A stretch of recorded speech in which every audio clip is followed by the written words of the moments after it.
4月10号，这个在宁波乡野啊，一个小镇。这个傍晚4点多了，快下班了吧？熙熙攘攘的人群。在小厂很多的，就是个人办的那种小小的厂啊，这一带非常多。但是昨天发生了历史的大事件啊，就是美国川普关税提到了100多啊，这个很夸张。这些小厂的话，有很多的一些，其实很多都是对外贸易的，应该会受很大影响吧。你看啊，江浙这一带啊，宁波这一带啊，这路边啊，到处都是小厂。所以江浙在这个浙江在中国地区来说还算比较富裕的，而且富的比较平均，因为很多都是自己办的厂啊，就是来钱啊什么都是民间，很多都是个人企业，所以的话富的比较平均。这里整体的一些小镇啊、农村啊都很干净，你看地上还行，都很干净，每个村都有停车场。整体上还是挺好的。现在每个村的停车场上基本都有充电桩了，停车场把它给升级成充电桩了。然后像这个镇上的话，还有星巴克啊，什么那些什么披萨那些之类的，肯德基啊这里的店，说明这里的经济还算是可以的。这个前面就是一个高速公路。就是非常方便，这个镇上开到高速公路5分钟，那么高速就是通往全国了，这个就非常的方便。你看，上面车来车往的高速公路上面，大家能看到吗？对吧？车来车往。我行驶在田野上，就转边就是两边都是田了，田地了。现在也是油菜花盛开的季节啊，油菜花都结籽了，基本上都结籽了啊，要榨油了。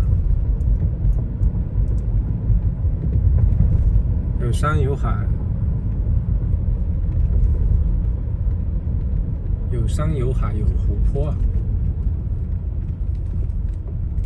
这里的话，就过一阵子桃子熟了，再过一阵子杨梅也可以吃了。这水果什么这里挺多的。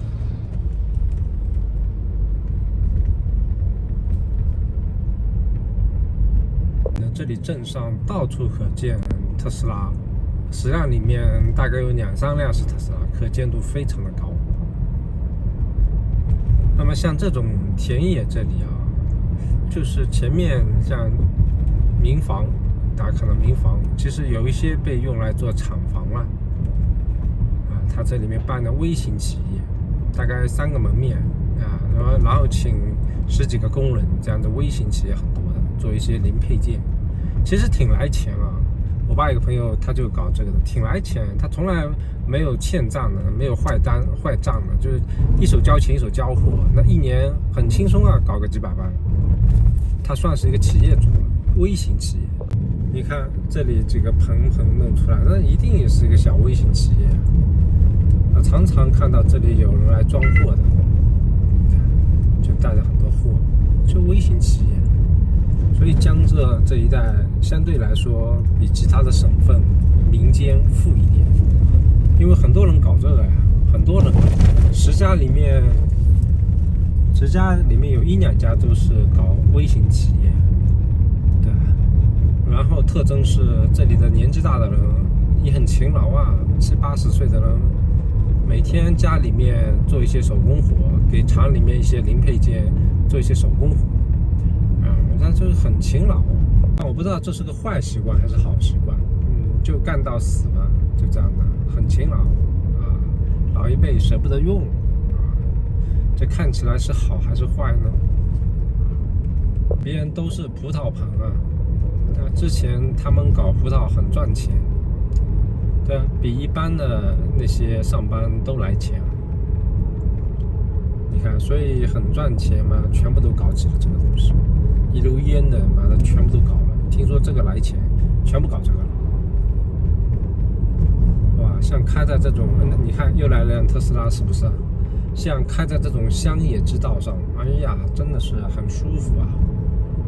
呼吸的野草的气息，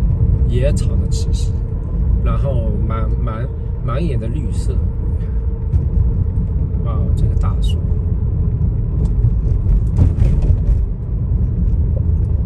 左边这里的话，又是一家企业，就是微型企业，不管大小，那都是企业，对吧？右边又是一家，到处都是啊。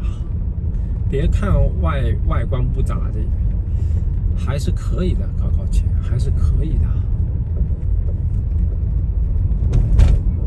它也是原料在外面堆着呢，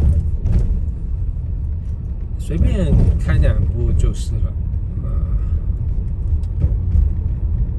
这里的一片油菜花还没有截止啊，还是油菜花的状态。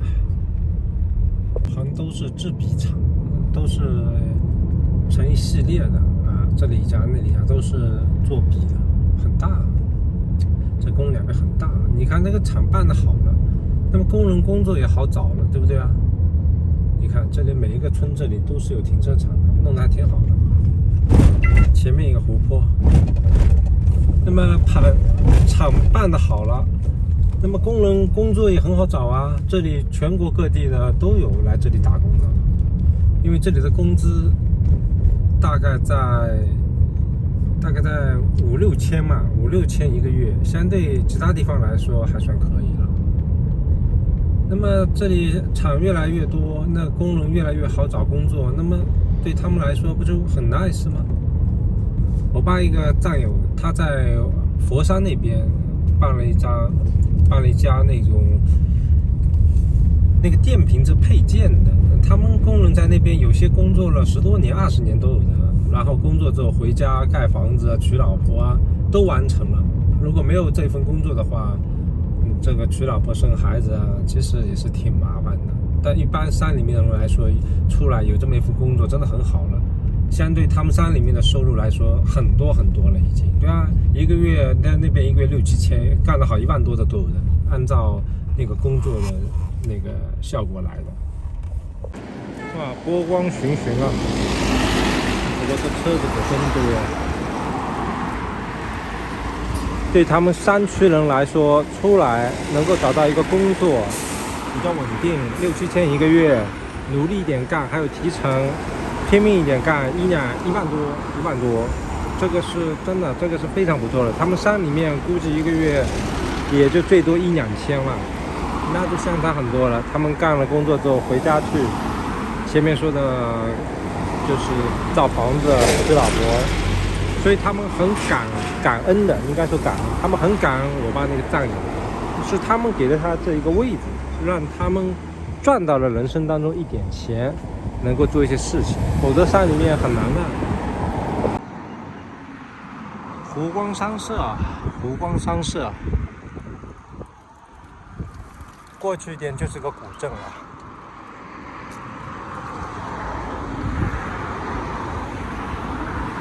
很漂亮啊！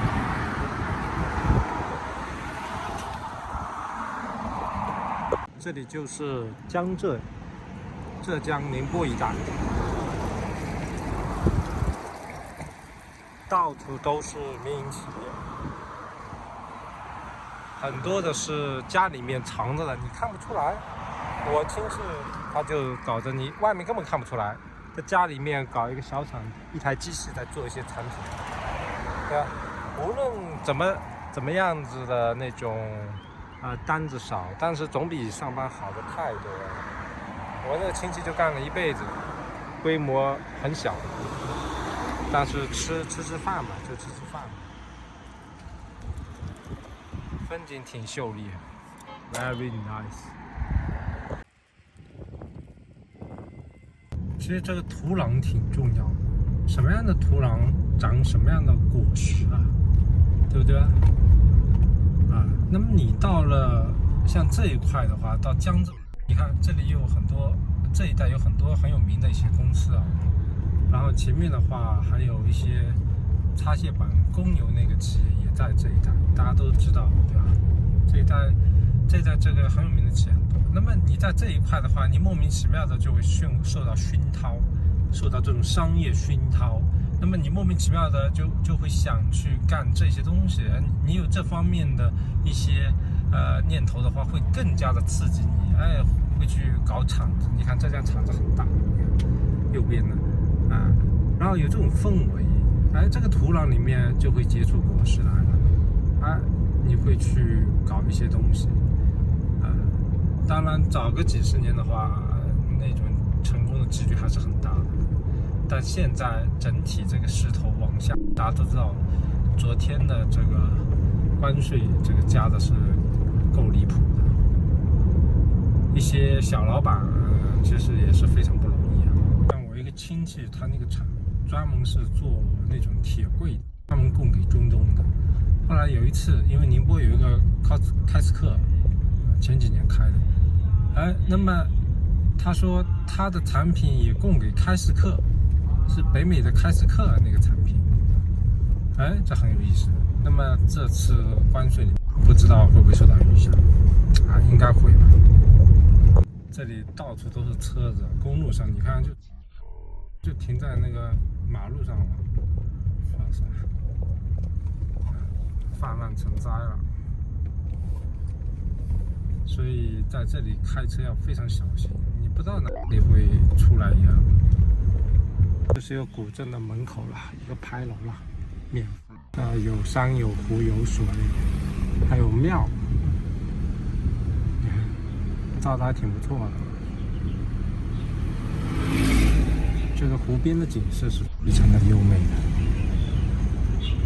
到江浙宁波这一带，一定不要忘了尝一尝年糕，这个年糕跟其他地方不一样，糯叽叽的，不粘牙，非常有嚼劲。非常好吃，这是这里的一个特产。这里有一个教堂，在荒野之中有个教堂，乡下的这种房子别墅，他们都在网上买了设计图，然后按照这个设计图建造的，是不是很有感觉这样子都是挺好看的，跟70、80年代造出来的是完全不一样的。70、80年代造的房子，那真的很难看，我看到就是叫做生理性反感。那个房子是仿照苏联的那种模式造的，真他妈难看，很难看。但现在的房子造的都很有设计感。前面一片田野，那么看起来很漂亮。旁边那小房子里面就是一个小厂房你看这是怎么样？自己搞点生意，住得很舒适，空气又好。公路两边都是厂子，没有一个空闲的，能看到吗？公路两边都是各种各样的小厂早个20年前，这真的很繁荣的，这个还是挺发达的。看这种破旧的那个店面，其实每一个店面过去都是一个小的一个生意。